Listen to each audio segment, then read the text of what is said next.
90 иракских военных погибли, еще 100 ранены. Таков результат ошибочного удара западной коалиции, возглавляемой США. Атака, как сообщает агентство РИА Новости со ссылкой на местные СМИ, произошла близ Мосула еще в начале недели, но известно об этом стало только сейчас. После налета подразделения, которые ведут борьбу с группировкой ИГИЛ, запрещенной в многих странах, в том числе и в России, были вынуждены отступить. Несколько военных попали в плен к террористам. В Вашингтоне эту информацию пока никак не комментируют.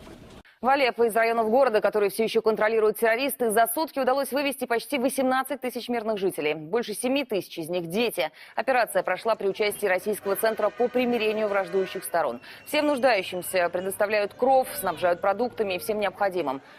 Выходят и сдают оружие и боевики. В соответствии с решением, принятым сирийскими властями, их сразу амнистируют. В уже освобожденных кварталах работают саперы. В первую очередь разминируют дороги, а также школы, больницы, мечети.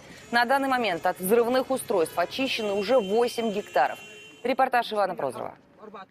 Этого арсенала хватило бы, чтобы сравнять с землей многоквартирный дом. Десятки осколочно-фугасных снарядов, пороховые заряды. Террористы бросили в жилом квартале Восточного Алеппо. Российские саперы вывезли на специальный полигон. В укрытие!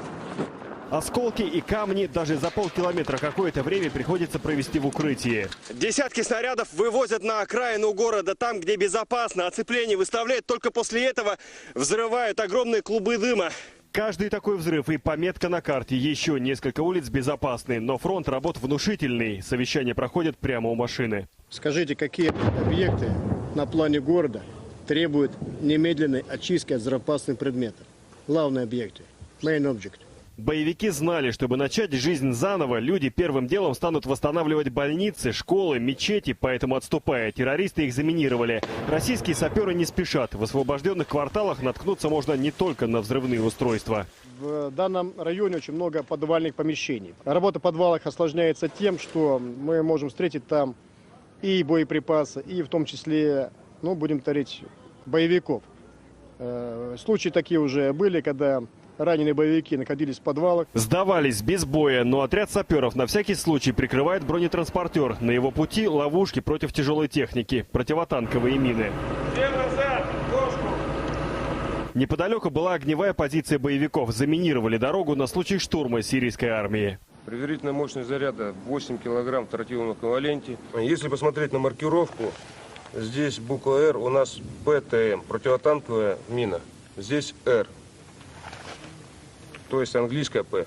Боеприпасы с иностранной маркировкой уже не удивляют. Городская больница. Внутри у террористов был склад. Среди прочего, американские мины. Учитывая, какой в Восточном Алеппо был адский коктейль из так называемых оппозиционеров, радикальных исламистов и запрещенных террористических группировок, теперь точно и не скажешь, кто именно использовал эти снаряды. Довольно-таки часто встречаются боеприпасы именно американского производства. Это минометные мины.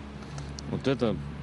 В основной массе это иностранное производство. Задача стоит в первую очередь очистить все социально значимые места. Разрушенные и разграбленные коридоры и кабинеты. Сюда совсем скоро пустят строителей. Салех Ибрагим оценивает масштаб работ. Он учился в Москве. На эмоциях переходит с русского на арабский. Это больница, которая раньше была для всех людей. И я хочу сказать спасибо вам большое, спасибо Россия и спасибо нашей сирийской арабской армии. Я хочу сказать тоже, на арабском языке, если можно. В первую очередь нужно отремонтировать дороги, чтобы инженеры и техника смогли свободно двигаться. А уж потом мы возьмемся за восстановление района в полную силу. Салеху нужно будет восстанавливать и свой дом. Боевики разграбили все. Оставили сувениры из России. Показательно разбили их. Но инженер уверен, через пару месяцев он сможет вернуться домой. Лучше, чем что уже стал район безопасный. Ни боевики, ни террористы. На разминирование всех районов Восточного Алеппо могут уйти месяцы, но уже в ближайшие недели в этих стенах должен начаться прием пациентов. А здесь, пусть и в середине учебного года, прозвенеть первый звонок.